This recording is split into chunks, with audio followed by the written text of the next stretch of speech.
বাংলাদেশ থেকে আমদানি হওয়া ইলিশের সিংহভাগই পেয়ে থাকে পশ্চিমবঙ্গ।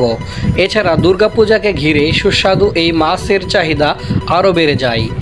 যদিও ইলিশ মাছটি দক্ষিণ পূর্ব এশিয়ার বেশ কয়েকটি দেশে পাওয়া যায়, তবে বাংলাদেশের ইলিশের স্বাদ অতুলনীয়।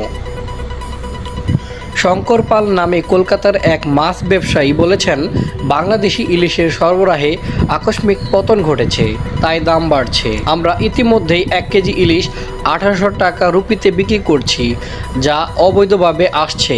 বাংলাদেশের সাবেক প্রধানমন্ত্রী শেখ হাসিনা তার বিখ্যাত ইলিশ কূটনীতির অংশ হিসাবে আগস্ট থেকে অক্টোবর পর্যন্ত ভারতে বার্ষিক ইলিশ রপ্তানির সুবিধা দিতেন।